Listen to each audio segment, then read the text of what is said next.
बिहार में लू और गर्मी का प्रकोप बढ़ता ही जा रहा है। भागलपुर का अधिकतम तापमान 40.5 डिग्री सेल्सियस तक पहुंच चुका है। अभी इसमें और बढ़ोतरी होने की संभावना है। वहीं आज बिहार के 20 जिलों में भीषण गर्मी का सितम देखा गया। पटना स्थित मौसम विज्ञान केंद्र के अनुसार इस विकराल गर्मी में फिलहाल राहत मिलने की कोई उम्मीद नहीं है। उचित यही होगा कि 11 बजे से लेकर 3 बजे तक घर से बाहर निकलने की ना सोचे। मौसम वैज्ञानिक ने बताया कि लू और गर्मी से निपटा नहीं जा सकता है, सिर्फ और सिर्फ बचने के उपाय किए जा सकते हैं। बता दें कि प्रदेश के 20 जिलों का तापमान 40 डिग्री से अधिक रहा।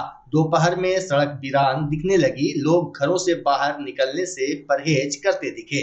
वहीं भागलपुर का तापमान भी लगातार बढ़ रहा है। साथ ही कई जिले में अगलगी की घटना भी बढ़ चुकी है। रोजाना कहीं न कहीं भीषण आग की घटना घट रही है। बताया जा रहा है कि भागलपुर में मौसम का मिजाज अगले एक सप्ताह तक इसी तरह रह सकता है। इधर शहरी क्षेत्र में हीट वेव का कहर जारी है। आज भी गर्म पछिया हवा चली और अधिकतम तापमान 40 डिग्री पर पहुंच गया, जबकि सुबह 9 बजे से ही तेज धूप हो गई थी। बिहार कृषि विश्वविद्यालय सबौर ग्रामीण कृषि मौसम सेवा के नोडल पदाधिकारी डॉक्टर सुनील कुमार ने बताया कि जिले के तापमान में और वृद्धि होने की संभावना है। मौसम वैज्ञानिक ने बताया कि 3 मई तक दिन का तापमान 40 से 45 डिग्री सेल्सियस के बीच रहेगा। भागलपुर तातारपुर स्थित रहमान नर्सिंग होम में रविवार को पारस HMRI हॉस्पिटल पटना की ओर से निःशुल्क स्वास्थ्य जांच शिविर का आयोजन किया गया। शिविर में हृदय रोग, कैंसर रोग, मूत्र रोग, किडनी समेत कई तरह की बीमारियों की जांच विशेषज्ञ चिकित्सकों के द्वारा किया गया। निःशुल्क स्वास्थ्य परामर्श शिविर में पटना पारस हॉस्पिटल के डॉक्टर शेखर कुमार केसरी एवं उनकी टीम एवं भागलपुर रहमान नर्सिंग होम की डॉक्टर इमराना रहमान ने रोगियों की जांच की। कैंप में दर्जनों लोगों के स्वास्थ्य की जांच की गई। इस दौरान आधा दर्जन लोगों में कैंसर होने की पुष्टि हुई। वहीं अधिकांश पुरुषों में मुख कैंसर एवं महिलाओं में ब्रेस्ट कैंसर होने के लक्षण पाए गए। शिविर में doctor Imtiyazur Rahman, doctor Manoj Kumar Ram, doctor Kumar Saurabh, doctor Farhan Niazi सहित शहर के कई चिकित्सक मौजूद थे। वहीं कार्यक्रम को सफल बनाने में पारस के sales and marketing executive Mohammad Kamran Ahmed ने महत्वपूर्ण भूमिका निभाई। देखिए, कैंसर कोई नई बीमारी नहीं है। कैंसर जो है लगभग 5000 साल से और उसके पहले से कैंसर वर्ड का कॉइन हुआ है। और इसके जो लक्षण के बारे में है, हम लोग हमेशा, चाहे वो मीडिया के माध्यम से हो, चाहे अपने कैंप के माध्यम से हो, हमेशा बताते रहते हैं। दूसरा, जो कैंसर का जो मुख्य रूप से साइट जो होते हैं वो मेन होता है। अगर साइट के हिसाब से लक्षण को अगर समझेंगे तो हम शायद जल्दी से कैंसर को पकड़ पाएंगे।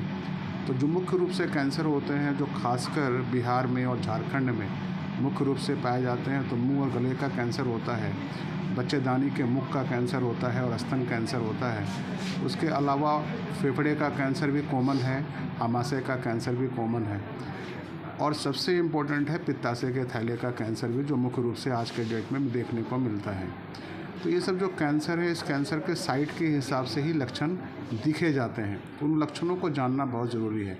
लेकिन जो मुख्य रूप से कॉमन लक्षण होते हैं कि मुंह में चाहे कोई भी छाला हो, सफ़ेद रंग का या लाल रंग का छाला हो, तो आप उसको इग्नोर ना करें। खासकर लाल रंग का छाला, लाल रंग के छाला में टेंडेंसी हमेशा होती है कि कैंसर में बदल सकता है।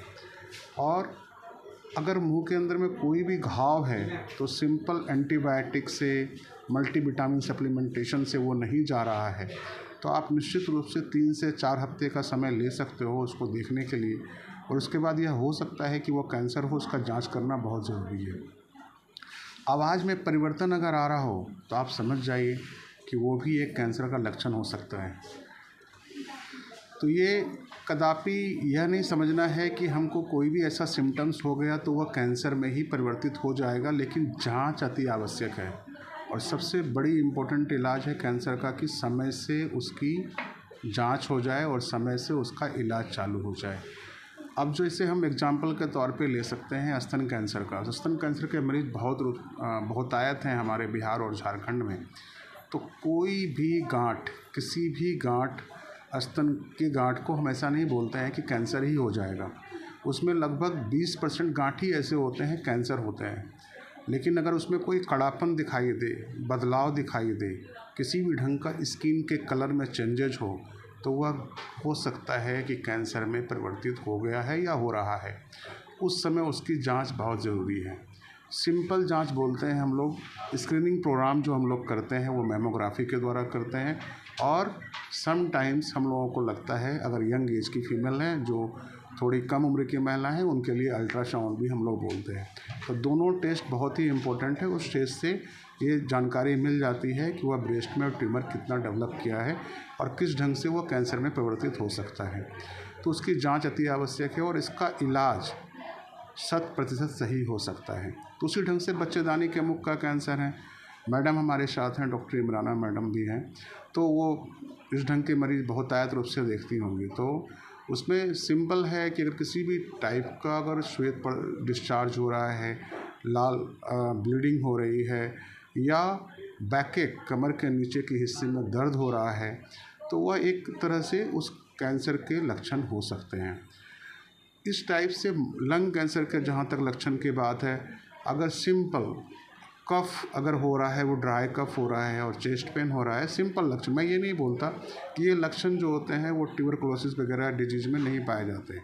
लेकिन आपका ये अगर कफ वगैरह, चेस्ट पेन वगैरह और जो भी इस टाइप का जो डिफ़िकल्टी इन ब्रीदिंग होती है थोड़ा थोड़ा, तो अगर ये सिम्टम्स मिल रहे हैं और एक नॉर्मल दवाई, नॉर्मल फिजिशियन की दवाई से लगभग 6 हफ्ते का टाइम होता है, 4 से 6 हफ्ते का टाइम है। अगर उस लाइन से क्रॉस हो रहा है और वह सिम्टम्स अभी भी परसिस्ट कर रहा है या बढ़ रहा है, तो डेफिनेटली वो कैंसर का लक्षण हो सकते हैं। तो केसरी जो हेड ऑफ़ द डिपार्टमेंट हैं, ऑन्कोलॉजी डिपार्टमेंट पारस हॉस्पिटल के, उनके साथ कोलैबोरेट होकर के हमने ये सोचा कि हम एक जागरूकता अवेयरनेस प्रोग्राम यहाँ पे करेंगे ताकि भागलपुर के लोगों को इसके बारे में अवगत करा सकें और उनकी सेंसिटाइजेशन हो सके। क्योंकि कैंसर्स तो है, लेकिन उसको सही वक्त पे लोग मरीज़ हमारे पास पहुंच नहीं पाते हैं। अक्सर ऐसा होता है, ख़ासकर महिलाओं में जो 3 कैंसर इम्पॉर्टेंट हैं और जिसके लिए वो हमारे पास आती हैं पेशेंट्स। एक तो होता है गर्भाशय के मुख का कैंसर, सर्वाइकल कैंसर, जो सबसे कॉमन है, लेकिन और ओल्ड एज में भी मिलता है। फिर भी इतनी सारी प्रोग्राम्स गवर्नमेंट के तहत चल रही हैं, फिर भी जो हमारे पास जब आती हैं महिलाएं तो काफ़ी देर हो चुकी होती है, वो एडवांस स्टेज में आती हैं, ऑलरेडी स्टेज 3 पहुंच चुका होता है, कैंसर फैल चुका होता है। और तब हमें बहुत दुख होता है इस बात का कि आज सोशल मीडिया का ज़माना है, यूट्यूब में इतने सारे डॉक्टर्स अपनी अपनी बहुत सारा इन्फॉर्मेशन ऑलरेडी अपलोड किए हुए हैं, फिर भी लोग पता नहीं उस पर उतना फोकस करते नहीं हैं, हेल्थ को उतना निगलेक्ट करते हैं, अपनी स्वास्थ्य को। तो ये जो चीज़ें हैं उसके लिए कुछ सेंटर्स जो होना चाहिए, जो मेरी समझ से है कि जैसे हम लोगों के पास आंगनबाड़ी सेविकाएं हैं, तो वो जो है वो गर्भावस्था वाली जो महिलाएं हैं, जो उसके लिए वो डेडिकेटेड हैं और अपना काम काम उनको ले जाती हैं, उनको प्रॉपर केटर करती हैं उनकी नीड्स को, इम्यूनाइजेशन से लेके बच्चा कैसा है नहीं है, फिर हॉस्पिटल तक पहुंचाना और फिर बच्चा को सेफली वापस से डिलीवर करा करके, ये उनकी जिम्मेदारी है। उसी तरह मेरा गवर्नमेंट से ये अपील है और ये निवेदन है कि वो इस तरह के डेडिकेटेड ग्रुप्स को बनाना होगा।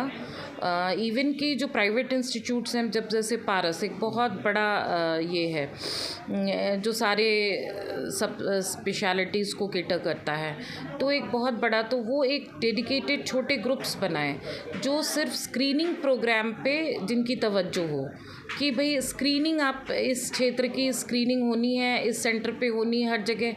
तो जो लोकल सेंटर्स से जो लाइजनिंग जहाँ जहाँ करेंगे हम छोटी जगहों पे, वो एक पर्टिकुलर डे रख दिया जाएगा, निर्धारित कर दिया जाएगा, एक जगह स्थान मुकर्रर कर देना है, वहाँ पे स्क्रीनिंग पहले से वो इन्फॉर्म कर देना है भाई कि ये स्क्रीनिंग प्रोग्राम है, इतने से इतने एज ग्रुप की महिलाएं जो भी इंटरेस्टेड हैं अपना उसके लिए वहाँ से आउटसोर्स कर देना है उन लोगों को, क्योंकि ये पॉसिबल नहीं कि हम अपनी प्रैक्टिस में फिर ये सब कर पाएँ उसको उतने अच्छे ढंग से जो एक स्पेशलिटी कर सकती है, जिन लोगों को इसका पूरा नॉलेज है, जिनको पूरा अनुभव भी है ना। हमारा अनुभव तो सीमित है, तो वहाँ से जैसे छोटी छोटी चीज़ें होती हैं, जैसे कि हम उसके मुख के लिए हम सिंपलेस्ट जो है वो हम पैप्समियर लेते हैं। अब उससे आगे की चीज़ें आ गई हैं, HPV वायरस की वजह से 80% ऑफ कैंसर जो गर्भाशय के मुख का कैंसर होता है, तो हम उसमें आजकल जो नए डिटेक्शन किट्स आ गए हैं जो HPV वायरस को डिटेक्ट कर लेते हैं।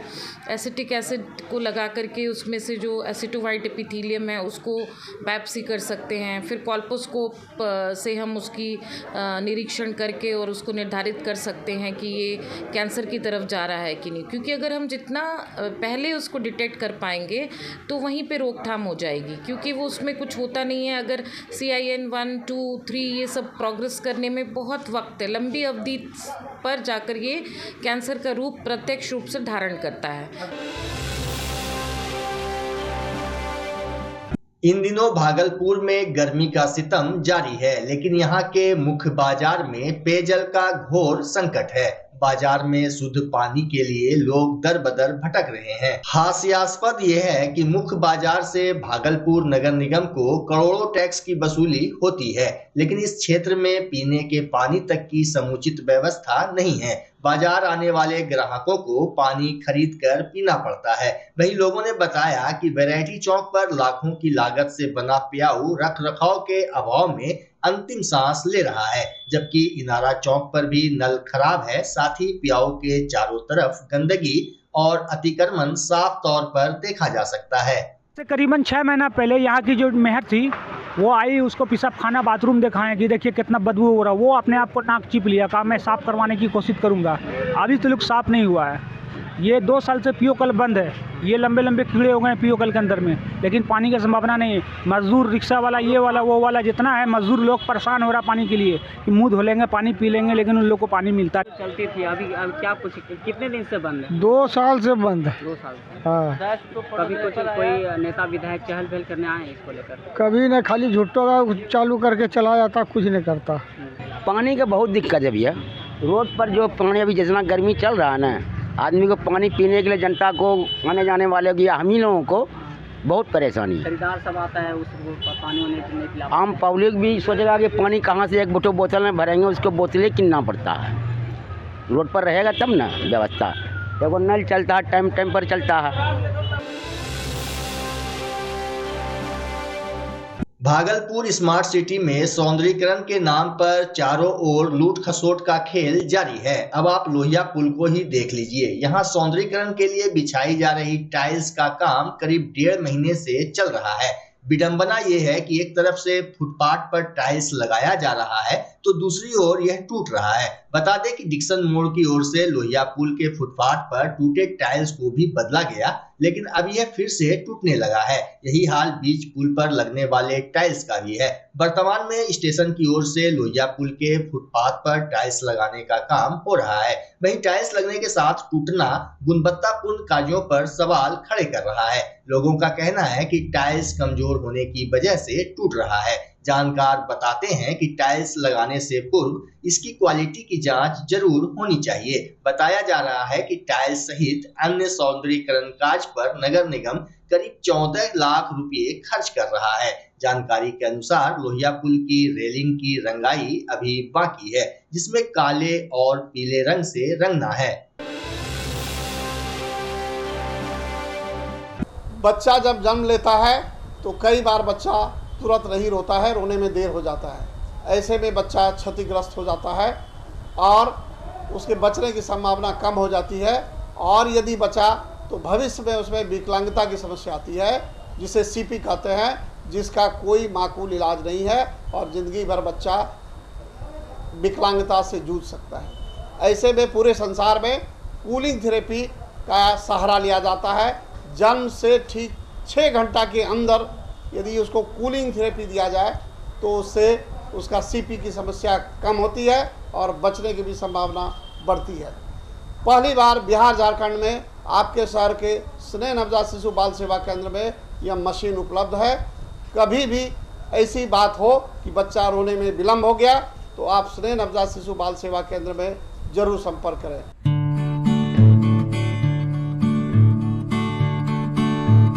घर शिफ्ट करना हो या ऑफिस रीलोकेट करना हो, मेक माई शिफ्ट के साथ अपने सामान को सुरक्षित पहुंचाइए कहीं भी कभी भी। मेक माई शिफ्ट देते हैं residential and office relocation, long distance relocation, heavy machine shifting, packing and moving, international and intercity moving, car transportation जैसी ढेरों best services. Make my shift packers and movers. For bookings call 8298-181-018 या log on करें www.makemyshift.in।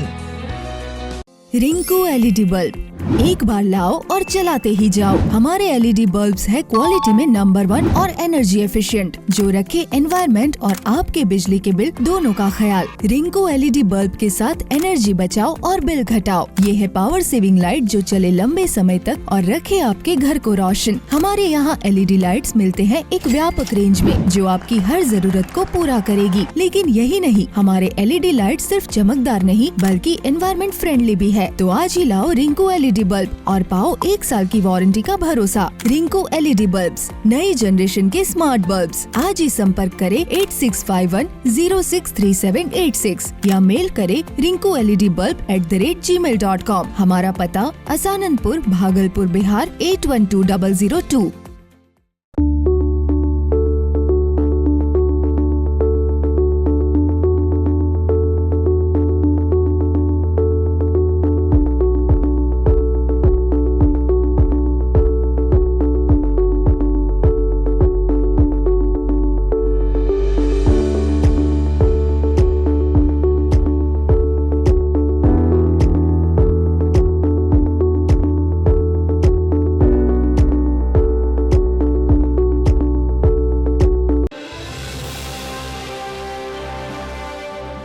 Bhagalpur में भोजपुरी अभिनेत्री अन्नपूर्णा उर्फ अमृता पांडे की शनिवार शाम संदिग्ध हालत में मौत हो गई। घटना की जानकारी मिलने पर जोगसर थाने की पुलिस मौके पर पहुंचकर मामले की पड़ताल में जुट गई। इधर अभिनेत्री अन्नपूर्णा उर्फ अमृता पांडे की मौत को लेकर उनके परिजन कई तरह की बात कह रहे हैं, लेकिन उनकी बातों में कितनी हकीकत है ये तो जांच के बाद ही स्पष्ट हो पाएगा। सवाल ये भी खड़े हो रहे हैं कि अपनी जीवन लीला समाप्त करने के पूर्व आखिर अमृता ने दिल टूटने वाला स्टेटस क्यों लगाया। स्टेटस में साफ तौर पर लिखा था कि 2 नाव में सवार थी उसकी जिंदगी, हमने अपनी नाव डुबा के उसका सफर आसान कर दिया।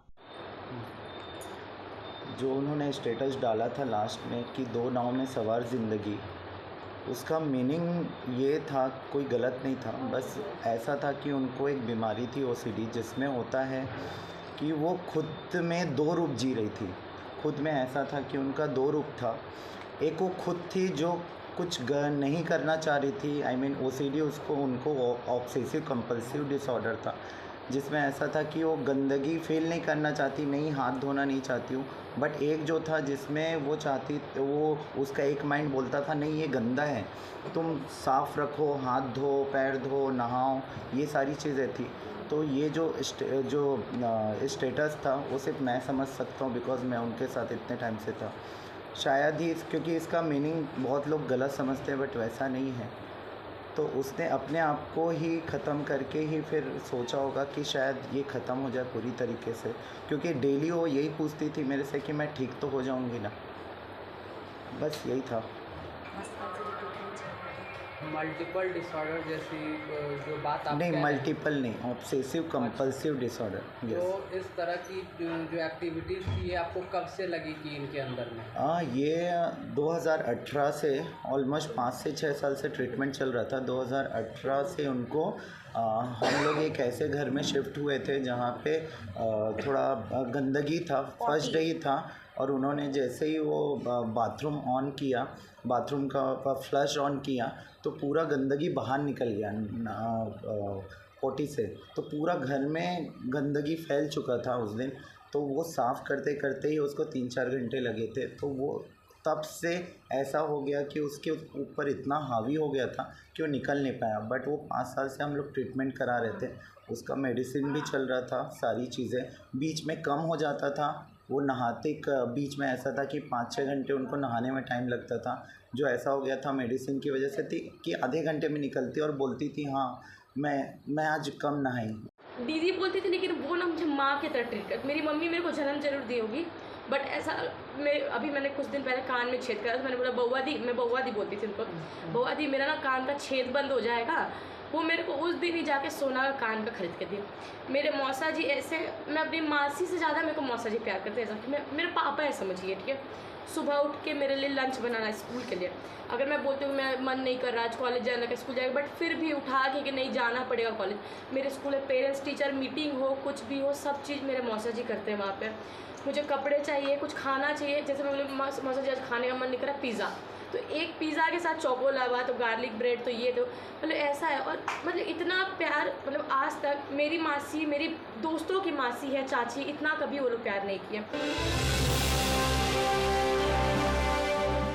तिलका मांझी भागलपुर विश्वविद्यालय के अधीन संचालित राष्ट्रीय सेवा योजना की 30 इकाइयों में से 13 इकाइयों के कार्यक्रम पदाधिकारियों को आपदा प्रबंधन एवं बचाव संबंधी ट्रेनिंग ऑफ ट्रेनर्स के लिए गया स्थित केंद्रीय विश्वविद्यालय भेजा गया।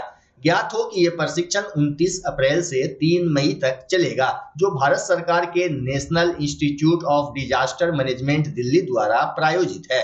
राष्ट्रीय सेवा योजना तिलका मांझी भागलपुर विश्वविद्यालय के कार्यक्रम समन्वयक डॉक्टर राहुल कुमार ने कहा कि आपदा प्रबंधन राष्ट्रीय सेवा योजना के विषयों में से एक प्रमुख विषय है। ऐसे में हमारे कार्यक्रम पदाधिकारी का प्रशिक्षित होना आवश्यक है ताकि वह स्वयंसेवकों को प्रशिक्षित कर सके। जिन प्रोग्राम ऑफिसर को प्रशिक्षण के लिए भेजा गया है उनमें टीएनबी कॉलेज के डॉक्टर चंदन कुमार, मारवाड़ी कॉलेज के बासुकी कुमार, एसएम कॉलेज के डॉक्टर हिमांशु शेखर, मुरारका कॉलेज सुल्तानगंज के doctor Rajiv Ranjan, SSB college Kahalgaon के डॉक्टर उमाशंकर एवं doctor Ajay, GB college Naugachia के doctor Usha Sharma, Arjun college of education से सरिता कुमारी, महादेव सिंह कॉलेज के doctor Ashok Kumar Pandey, TNB law college के doctor Dharmendra Kumar, PBS college Banka के डॉक्टर राजेंद्र कुमार, पीवीटीटी महाविद्यालय के डॉक्टर शैलेश मिश्रा एवं ताड़र कॉलेज के वरुण तांती शामिल हैं।